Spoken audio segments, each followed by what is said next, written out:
It was Monday morning at Rydell and Company, a place that prided itself on being one of the most prestigious marketing agencies in the city, the kind of office where every inch gleamed with ambition. The building itself was a glass fortress, its reflection cutting into the skyline like a declaration of success. Inside, the lobby buzzed with quiet tension and caffeinated chatter. Assistants hustled past with tablets in hand, designers clicked through last-minute edits, and the faint scent of expensive coffee drifted through the air. On the surface, everything seemed smooth, elegant, efficient, professional. But beneath the glossy desks and warm smiles, there was a current of competition sharp enough to draw blood. Everyone at Rydell and Company wanted to be noticed, and no one wanted to fall behind. That morning, the tension was thicker than usual. A major client, an international tech conglomerate rumored to have a multi-million-dollar marketing budget, was scheduled to visit later in the week. It wasn't just another pitch. It was the kind of deal that could make careers or break them. Every department was on alert. Designers polished their visuals, the analytics team double-checked projections, and the executives rehearsed their talking points until every word sounded rehearsed but effortless. The higher-ups wanted perfection. The employees wanted survival. And in that mix of fear and ambition stood Sabrina Hill, one of the agency's rising stars. Sabrina was the kind of person people described with admiration and a hint of fear. Her sharp suits matched her sharper tongue, and she wore her confidence like armor. She was talented, no one could deny that, but her talent came wrapped in arrogance. Her laughter filled the office like the sound of breaking glass, and her words, though sweetly delivered, often left bruises. She believed hierarchy was sacred. Executives above managers, managers above associates, and interns. Well, interns were at the bottom of the food chain. To her, they were replaceable, invisible, background noise in her climb upward.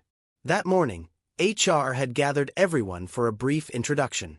"We have a new intern joining us," the HR rep announced cheerfully. "Please welcome Anaya Sharma. She'll be assisting the creative team this quarter." A young woman stepped forward, no older than 22, neatly dressed, her posture straight but her hands slightly tense. Her eyes were bright, though cautious. "Hello," she began softly. "I'm Anaya. It's an honor to be here. I'm excited to learn from all of you." Her voice was clear, fluent, and gentle, but her accent carried the rhythm of somewhere far away. It was melodic, not heavy, but distinct enough to draw attention. Sabrina tilted her head slightly, eyes narrowing just a touch. She smiled, that kind of smile that looks friendly but feels like a test. "Anaya," she repeated, dragging out the syllables. "Or is it Anaya?" Hard to keep up. The room fell silent for a beat that lasted too long. A few people gave short, nervous laughs, trying to diffuse the awkwardness. HR forced a polite smile. Anaya's cheeks flushed faintly, but she kept her composure. "It's just Anaya," she said softly. Sabrina nodded, pretending to jot something down. "Got it," she said, still smiling. "Welcome aboard." But there was something in the tone, something that made it clear this wasn't a welcome at all. The meeting continued, but the air had shifted. As everyone discussed project updates and upcoming deadlines, Anaya took notes quietly. Her pen moved quickly, her eyes scanning the slides, absorbing every detail. She didn't speak again unless someone asked her a direct question, and even then, her answers were brief, careful, measured. She could feel the weight of eyes on her, the curious glances, the silent judgments. It wasn't the first time she'd felt them. Back home, she'd always been told that when you walk into a room where no one sounds like you have two choices: shrink or shine. She chose neither. She simply endured. As the meeting ended, people gathered their things. Sabrina leaned toward a colleague and whispered something that made him suppress a laugh. Anaya didn't catch the words, but she knew the tone. She'd heard it before, in classrooms, at conferences, in interviews. The tone that said, "You don't belong here. You're different." She took a deep breath, smiled, and thanked the HR rep for the introduction. Then she walked to her new desk, a small corner near the glass windows overlooking the city, a breathtaking view that, for her, felt both inspiring and isolating. The rest of the day moved quickly. Sabrina gave her a list of tasks, short but impossible to finish before closing time.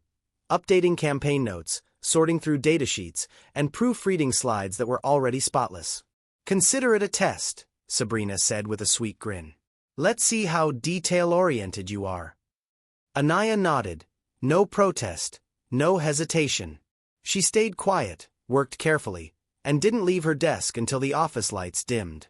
Later that evening, as the janitors cleaned and the hum of the building softened, Anaya was still there, her laptop glowing faintly in the dim light. Her accent might have set her apart, but her work ethic was her equalizer. Every file she sent, every note she wrote was flawless. She didn't need to prove her worth with words. She'd let her work do the speaking. What she didn't realize was that a story was already forming around her, a quiet one that would soon echo louder than Sabrina's polished voice ever could. By the time Anaya packed her bag, the floor was empty. She looked around the glass office, at the desks, the silent screens, the reflection of the city lights, and whispered to herself, "One day, they'll remember my name for the right reasons." She didn't know it yet, but that day would come sooner than anyone expected. Over the next few days, the office routine continued as usual, but beneath its professional hum, something small and cruel began to take root. Sabrina Hill had made up her mind about Anaya from the moment she heard her accent. She saw it as weakness, a soft spot in a world that rewarded sharpness. To her, confidence wasn't quiet, and intelligence had to sound a certain way. And so, without ever saying it outright, she decided that the new intern needed to toughen up. At first, the remarks came disguised as casual corrections. During a team meeting, when Anaya pronounced strategy with the soft rhythm of her native tongue, Sabrina immediately repeated it. Exaggerated, drawn out, and followed by a forced laugh. "Sorry," she'd say, pretending to wave it off. "It's just, your accent's so interesting." The word interesting sounded polite enough, but everyone could feel the sting behind it. A few colleagues looked down at their screens, pretending not to hear. No one wanted to be the next target. By the third day, Sabrina's comments had become routine. When Anaya mispronounced a client's name, Sabrina interrupted mid-sentence. "It's pronounced Lumont, not Lumon. Don't worry, you'll get used to it." She smiled as she said it, the kind of smile that looked helpful but landed like a slap. Anaya simply nodded, jotting down the correction. But later that night, when the office emptied out and the lights dimmed, she practiced every name, every word, until her tongue felt heavy. She wasn't trying to erase her accent, just make sure it never gave anyone an excuse to look down on her again. Sabrina didn't stop there. During presentations, she'd interrupt Anaya at random, feigning confusion. "Sorry, what did you say?" she'd ask, tilting her head like she genuinely couldn't understand. "Can you repeat that, slower this time?" The words carried a tone that was almost mocking, like she was performing for the room. The other employees would sit frozen, their sympathy buried under the weight of corporate silence. Nobody wanted to risk defending an intern when the person in power was a senior consultant known for holding grudges. Then came the moment that changed everything. It was during a Thursday brainstorming session. Anaya stood by the projector, carefully walking the team through a new campaign idea. Her voice trembled slightly, but her ideas were sharp and original. Midway through her explanation, Sabrina cut her off, waving her hand dismissively. "You know what?" she said with a smirk. "Maybe next time, practice in front of Google Translate." The room went still. The comment hung in the air like a bad smell. A few people laughed, not because they found it funny, but because laughter felt safer than silence. Others looked away, pretending to check their phones or rearrange papers.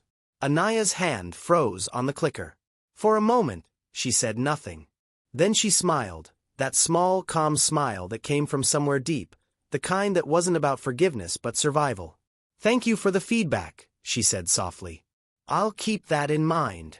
The meeting continued, but something had shifted. The quiet respect a few coworkers already had for Anaya deepened. They began to notice how she handled herself, with a kind of quiet dignity that made Sabrina's loudness seem smaller. While Sabrina flaunted her confidence like a badge, Anaya wore hers silently, tucked between her patience and humility. When others left for lunch, Anaya stayed behind, refining datasheets, improving slide designs, correcting even the tiniest typos. She never complained, never sought validation. She worked because she wanted to be good, not to prove anything to Sabrina, but to herself. At night, when the office turned into a soft maze of screensavers and flickering lights, Anaya was still there. The cleaning staff learned her routine. One of them, an older woman, often paused to talk to her. "You work too much, dear," she'd say, smiling gently. "Don't let these people wear you down." Anaya would smile back, closing her laptop for a few seconds before opening it again. "Just a few more edits," she'd say. It wasn't ambition that kept her there. It was purpose. What no one knew, not Sabrina, not HR, not even the CEO, was that Anaya wasn't just another intern looking for experience. She was part of a select mentorship program, a global initiative created by the same investors Rydell and company was desperate to impress. The company had applied to the program to strengthen its ties with international clients. The investors sent a few chosen ments to experience different corporate cultures and report back on how those companies operated. Anaya had been one of the few selected, not by luck, but by recommendation. She was brilliant, hardworking, and fluent not only in languages but in the language of people. How they acted when they thought no one important was watching. In her first week, she'd taken mental notes on everything. How the teams communicated, how managers treated subordinates, how the company's values looked on posters but not in practice. She wasn't there to judge, but she was observing. And every remark Sabrina made, every silent reaction from the team, became part of a story Anaya didn't plan to tell, until it became impossible not to. A few kind co-workers started quietly helping her. James, a designer, began staying a little later to help polish her slides. Leah from HR occasionally brought her coffee during late hours, pretending it was coincidence. They didn't say much, but their small gestures said what they couldn't risk saying aloud. "You don't deserve this." Sabrina, meanwhile, grew more confident in her cruelty. She mistook Anaya's silence for submission, and that illusion made her feel powerful. What she didn't know was that every smirk, every dismissive laugh, was being silently recorded. Not in a report, not in a file, but in someone's memory who had the power to change everything. By the end of the week, rumors spread that the investors themselves would be visiting the office to review the firm's progress. Everyone was panicking, everyone except Anaya. She came in as usual, calm, professional, the same soft smile on her face. The same voice that had been mocked would soon fill the room again, but this time, it wouldn't tremble. This time, the very thing Sabrina tried to humiliate her for would become the reason everyone remembered her name. Anaya's story wasn't about revenge. It was about grace under fire, the kind of strength that doesn't need to shout to be heard. And in just a few days, that quiet strength would echo louder than Sabrina's arrogance ever could. By Thursday morning, Rydell and company felt like a pressure cooker about to explode. Every desk, every hallway, every whispered conversation revolved around one thing: the investor presentation. It wasn't just another meeting. It was the meeting, the one that could redefine the company's standing in the market. People were double-checking slide decks, printing extra reports, and making sure even the water bottles on the conference table were perfectly aligned. The company's polished glass walls reflected not just light, but nerves. It was the kind of day when even the sound of footsteps felt sharper. Sabrina Hill was in her element. She loved moments like this. The adrenaline, the spotlight, the quiet fear in everyone's eyes. For her, pressure wasn't a burden, it was performance. She had spent the entire week preparing, rehearsing her pitch like a stage actor, practicing her tone, timing her smiles. In the mirror, she looked every bit the confident executive. Sharp navy suit, steady voice, practiced charisma. The way she saw it, this was her stage, and everyone else, especially the intern, were just background extras. That morning, Anaya came in early, as usual. While others rushed in balancing laptops and coffee cups, she quietly set up the projector, arranged the folders, and made sure the presentation file was backed up in multiple formats. She wore the same calm expression she always did, the kind that made it impossible to tell if she was nervous or unshakably composed. Sabrina noticed but said nothing. She didn't thank her either. Gratitude, after all, wasn't something Sabrina gave freely, especially not to someone she considered beneath her. By 10 o'clock, the conference room looked like a showroom of perfection. Silver carafes gleamed, chairs were perfectly aligned, and the company's logo glowed faintly on a massive digital screen. The air conditioning hummed low and steady, but the tension in the room was ice cold. The team gathered, department heads, executives, assistants, each one adjusting their posture as if that might somehow improve their chances of impressing the visitors. Then came the moment everyone had been waiting for. The glass doors opened, and the investors entered. 4 people dressed in quiet confidence, led by a man in his mid-50s with salt and pepper hair and kind but discerning eyes. His presence carried weight without needing to announce it. He was Raj Malhotra, one of the firm's key partners and a decision-maker in the funding committee that could make or break Rydell and Company's expansion plans. Sabrina's eyes lit up the moment she saw him. She knew his name, had memorized his professional background, and had even rehearsed a personal anecdote to use during introductions. Something about how she admired his leadership philosophy from a podcast interview he'd done years ago. Everything had to go perfectly. She smoothed her jacket, flashed her polished smile, and stepped forward. "Mr. Malhotra," she greeted, extending her hand. "Welcome to Rydell and Company. It's an honor to finally meet you in person." Raj smiled politely and shook her hand, but his eyes were already moving past her, scanning the room, taking in the faces of the team. Then his gaze stopped. His expression changed from neutral professionalism to warmth. His eyes softened, and for the first time since walking in, he smiled genuinely. "Anaya," he said, his voice carrying both surprise and delight. The room froze. Every head turned toward Anaya, who was standing quietly near the back, holding a folder. For a moment, she looked as startled as everyone else. "Mr. Malhotra," she said softly, "it's good to see you again." Sabrina blinked, caught completely off guard. The confident rhythm of her planned introduction faltered. You two know each other?" she asked, her tone slipping between confusion and unease. Raj chuckled lightly. "Know her," he said, smiling at Anaya. "Of course I do. She was one of our top fellows in the Global Leaders Program. Brilliant mind. Dedicated. She helped design the very campaign that started this entire partnership." The words landed like thunder in the silent room. For a moment, no one spoke. The executives exchanged looks, a few even straightening their ties instinctively, as if realizing the balance of power in the room had just shifted. Anaya stood quietly, her posture humble, but her presence suddenly undeniable. The intern, the one Sabrina had mocked all week, wasn't just another temporary worker. She was part of the very program that connected Rydell and Company to these investors. Sabrina's grip tightened around the presentation clicker. Her hand trembled just slightly, but enough for her to notice. She forced a laugh. "Well," she said quickly, trying to recover, "that's wonderful. What a pleasant surprise. We're lucky to have her here." But the look on Raj's face said otherwise. He wasn't smiling politely anymore. His expression had turned analytical, thoughtful.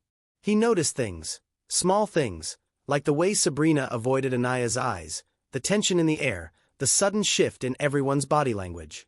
He had been in enough boardrooms to know when something wasn't right. "Anaya," he said kindly, "how have they been treating you here?" "Settling in well." Anaya hesitated.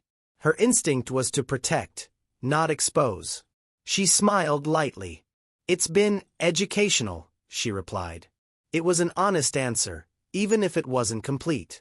Raj nodded slowly, his eyes narrowing just a little as if reading between the lines. Then he turned to the CEO. "Shall we begin?" As the presentation started, Sabrina launched into her pitch with her usual enthusiasm, but her words didn't carry the same confidence anymore. Every time she looked at Raj, she saw him watching Anaya. Not her slides, not her rehearsed gestures, but Anaya. It made her stumble once, then twice. Her rhythm broke. The room wasn't orbiting around her anymore. Halfway through, Raj interrupted gently. "This is all very impressive," he said, "but I'd actually like to hear Anaya's perspective on this proposal. She has a way of seeing things others miss." Sabrina froze mid-sentence. "Oh," she said, trying to sound casual. "Well, she's just an intern." Raj raised an eyebrow, his tone firm but polite. "Then perhaps it's time we listen to the interns more often." He turned toward Anaya with an encouraging nod. The team shifted their chairs. The spotlight, metaphorical and literal, turned. Anaya took a breath and stepped forward. The clicker in Sabrina's trembling hand passed to hers. She began speaking, clearly, confidently, and with a quiet authority that filled the room in ways rehearsed charm never could. Her accent, once mocked, now sounded like melody over steel, distinctive, deliberate, powerful. When she finished, the room erupted in applause. Raj leaned back in his chair, smiling proudly. "This," he said, "is exactly the kind of voice that leads progress." Sabrina couldn't move. She just stared at the screen, realizing the cruelest truth of all. The thing she'd tried to humiliate was the very thing that earned respect. And though no one said it out loud, everyone in that room understood something had changed. Not just for Anaya, but for the entire company. The air inside Rydell and Company's conference room felt heavy, not with tension alone, but with something unspoken, a shift that no one could quite name yet. The presentation had been moving along in its usual rehearsed rhythm when Raj Malhotra, the visiting investor, leaned slightly forward in his chair. His calm, perceptive gaze landed on Anaya, who sat quietly near the end of the table, her notebook neatly aligned with her pen. Then came the moment that no one, least of all Sabrina, had anticipated. "Would you mind walking us through your perspective on this proposal?" Raj asked gently, but his tone carried authority, the kind that made even seasoned executives sit straighter. "I'd love to hear your insight." The room fell silent. You could almost hear the sound of a heartbeat between each breath. The CEO, a composed man who often measured his words like currency, nodded eagerly. "Of course," he said, trying to appear supportive. "That's a great idea." But before Anaya could even open her notebook, Sabrina's voice cut through the silence like a sharp blade. "She's just an intern," she said quickly, with a thin smile that didn't reach her eyes. "Maybe I should." Raj raised his hand slightly, not rudely, but firmly. No, he said, still smiling, though the warmth had cooled. "I'd like her to explain." The tone left no room for debate. Sabrina's smile froze. The air around her seemed to thicken. She looked toward the CEO, silently begging for backup, but he simply nodded toward Anaya, signaling for her to proceed. The balance in the room had shifted entirely. The once dominant voice was now silent, and the one that had been silenced all week was being given the floor. Anaya rose from her chair slowly, deliberately. Her movements were steady, her composure unshaken. She wasn't performing, she was present. As she walked toward the front of the room, a few of her colleagues glanced at one another, unsure whether to feel nervous for her or embarrassed for Sabrina. The projector light caught the edges of her face as she stood by the screen, holding the clicker Sabrina had once guarded like a weapon. "Thank you," Anaya said softly, looking at Raj, then at the room. "I'd be happy to share my perspective." Her voice, the same voice that had been mocked and mimicked, now filled the room with calm authority. Each word carried weight. Her accent didn't waver or hide. It flowed naturally, rich and melodic, like someone who had nothing left to prove. She began by revisiting the slides Sabrina had presented, not to undermine her, but to expand on them. "This section," Anaya said, pointing to a graph on customer engagement, "is good, but it could better reflect emerging markets. If we adjust the messaging slightly to include more localized branding, it'll resonate with diverse audiences more effectively." As she spoke, her confidence built like a rising tide. She explained not just what should be done, but why, connecting global data trends, consumer psychology, and cultural nuance with seamless clarity. The kind of clarity that comes not from memorization, but understanding. People began leaning in. The marketing director, who had spent the week skeptical of another intern, found himself nodding subconsciously. Even the CEO, who had been half distracted checking notes, now watched her intently. And Sabrina? She sat frozen, hands clasped tightly in her lap. Her face still wore a polite smile, but her eyes betrayed her, darting between the screen, the investors, and the young woman she had spent days belittling. Every confident phrase Anaya spoke was another crack in Sabrina's carefully constructed image. Anaya moved through each section with elegance. She wasn't just giving feedback, she was teaching, showing, through example, how strategy should look when empathy meets intelligence. She discussed cultural inclusivity, regional tone, and how small linguistic adjustments could change the emotional impact of an entire campaign. Her words painted pictures, not just numbers, but people. Families, students, dreamers across borders who could connect to the brand in ways the current proposal overlooked. It was captivating. By the time she reached the final slide, the energy in the room had transformed. What had started as an exercise in hierarchy had turned into a lesson in humility. The silence that followed wasn't awkward. It was reverent.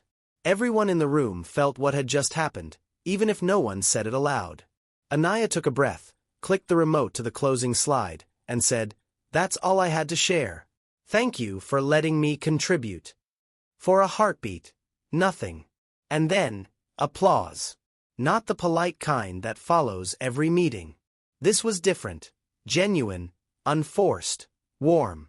It began with Raj, who clapped once, slowly, then again, smiling with pride. The CEO followed, then others joined until the room echoed with the sound of appreciation. Raj nodded approvingly. "This," he said, standing, "is exactly the kind of voice we want representing our global vision." Every word carried double meaning. He wasn't just talking about marketing. He was talking about leadership, about courage, about authenticity, about seeing beyond appearances. Sabrina's hands remained motionless on the table. Her lips pressed together, a faint blush creeping up her neck. The CEO smiled at her politely, but his silence was louder than words.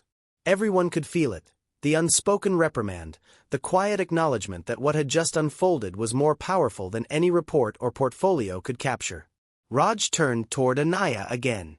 "You know," he said, "one of the biggest challenges in global communication is finding voices that are both rooted and open. People who understand that diversity isn't a hurdle but a strength. You have that gift." Anaya's smile was modest. "Thank you, sir," she said. "I've always believed that stories sound better when they're told in more than one accent."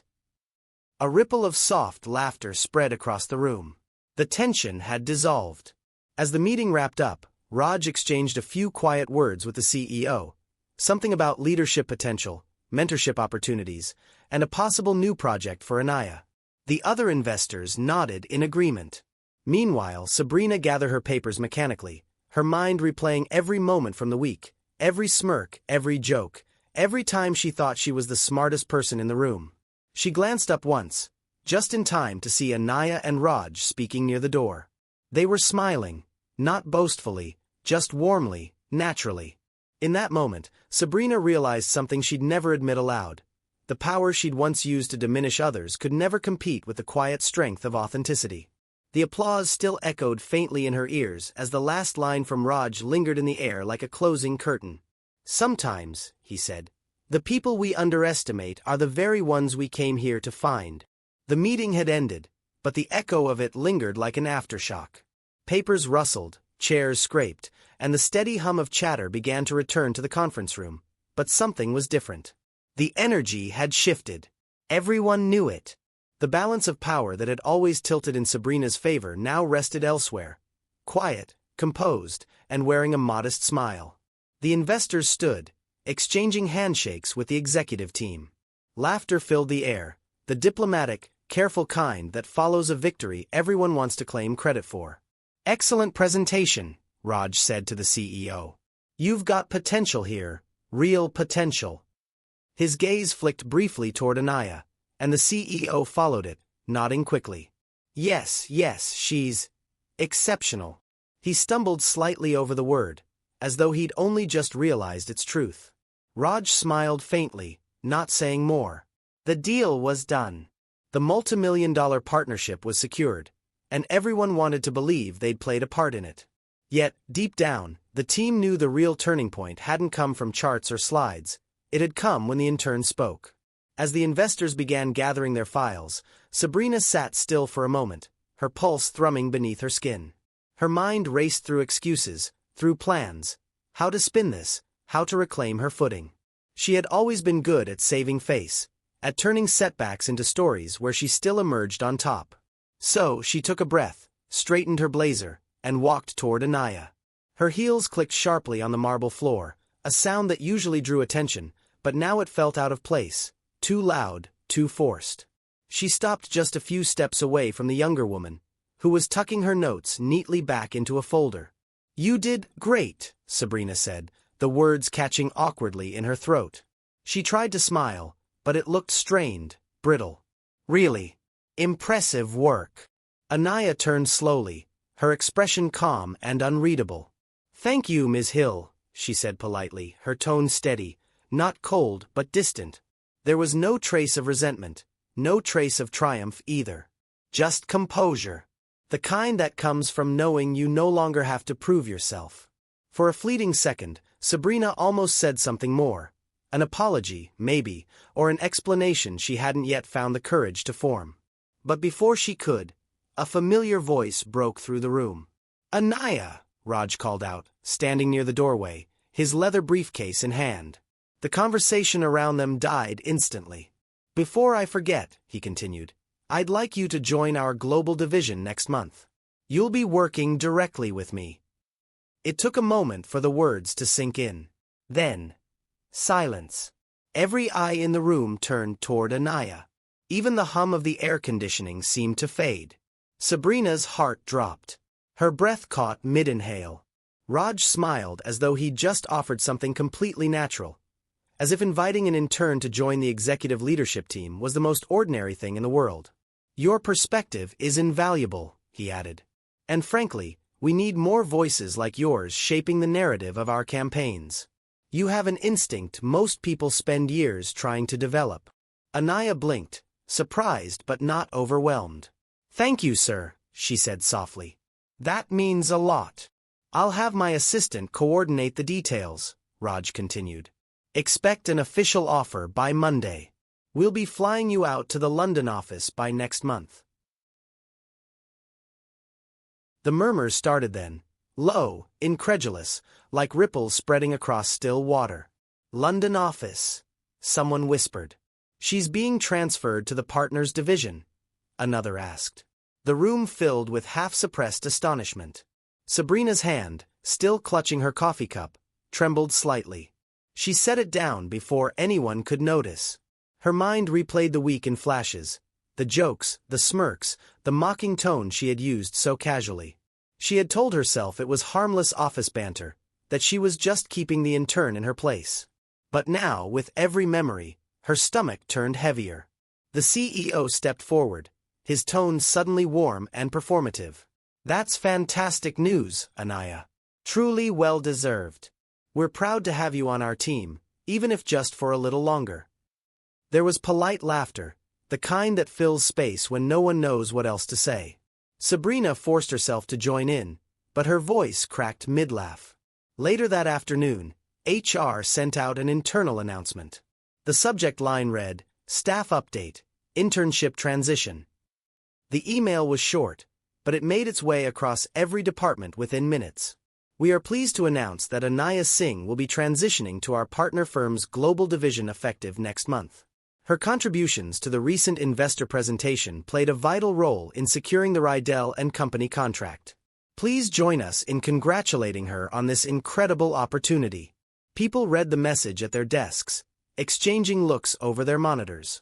The story of the meeting, and everything that had led to it, was already spreading through whispers. And in every version of the retelling, the same theme surfaced.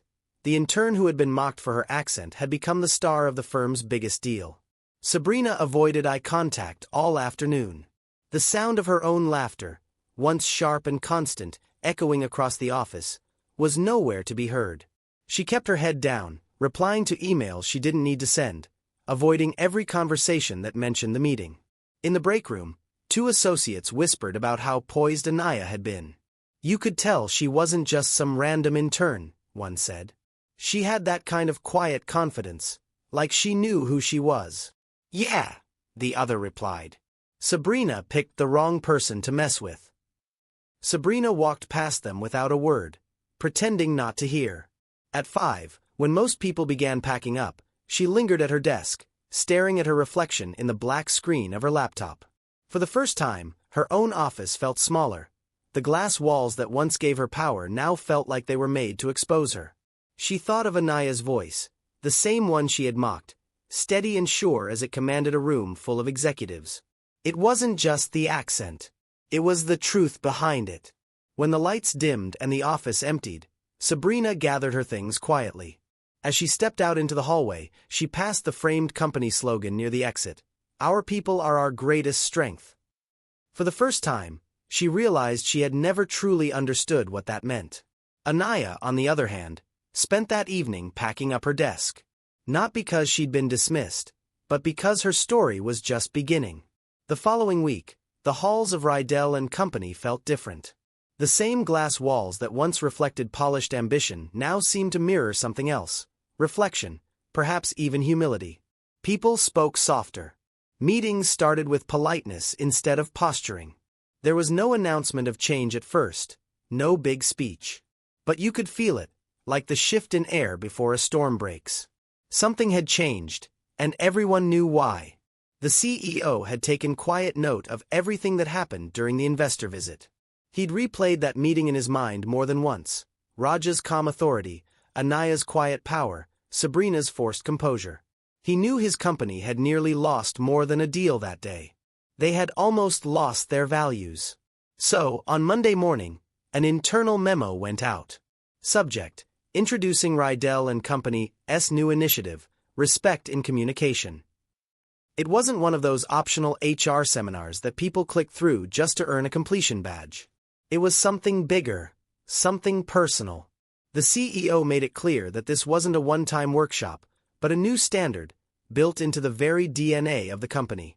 At the launch meeting, he stood at the front of the room, speaking to a sea of employees, many of whom still remembered every detail of that fateful Thursday presentation. He began softly. "A company can have the best minds, the best clients, the best resources," he said, "but without respect, it all falls apart. One person's accent, one person's background, one person's difference, these are not flaws to fix. They're stories to hear." No one spoke. They didn't have to. By the next day, subtle but powerful changes appeared. The firm's onboarding handbook was rewritten to include a section titled Cultural Awareness and Empathetic Leadership. The HR team partnered with an international diversity council to offer mentorship programs for interns from different countries. And most noticeably, a new framed quote appeared on the wall right beside the conference room door, the same room where Anaya had turned an insult into inspiration. It read, "Accent means story. Story means strength." The plaque caught light from the nearby windows, its reflections spilling across the hallway. It wasn't just decoration, it was a declaration. Employees began pausing there on their way to meetings, reading the words like a quiet promise. It became something of a ritual, a moment of grounding before stepping into rooms where words had power. The quote spread across social media after an employee posted a photo with the caption, "A new kind of culture at Rydell." Within days, it went viral in professional circles. Recruiters praised the message. Former employees commented about how they wished it had existed sooner. The company's reputation, once just about luxury clients and sleek branding, now carried a deeper note: conscience. But inside the building, away from the headlines and hashtags, the lesson lived most vividly in the people themselves. When new interns arrived that summer, they were told the story, not as corporate PR, but as whispered truth. "She was an intern, just like us," they'd say. Mocked for her accent, until the investor asked for her instead. It became part of the firm's mythology, the story of Anaya, the intern who turned humiliation into grace, and grace into triumph. Some employees told it to inspire empathy. Others told it to remind themselves to think before they spoke. And though no one ever mentioned her name publicly, everyone knew who had played the other role in that story: Sabrina Hill. Sabrina remained at Rydell and Company, though she was different now. The woman who once filled every room with her voice had learned the weight of silence. She attended every session of the new Respect in Communication program without complaint, sitting in the front row, taking notes as though each word was a mirror she was forced to look into. In meetings, she no longer interrupted or mocked. When someone stumbled over words or spoke with an unfamiliar rhythm, Sabrina waited. She listened. Sometimes she even defended them. The same colleagues who had once feared her sharp remarks now saw something else in her. Not guilt, but growth. She avoided mentioning Anaya's name, but sometimes, when she walked past the plaque in the hallway, she paused, just for a moment.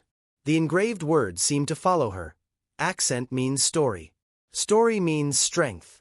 Every time she read them, she remembered that moment in the conference room. The sound of Raj's voice calling out for Anaya, the stunned silence that followed, the applause that rose like a wave.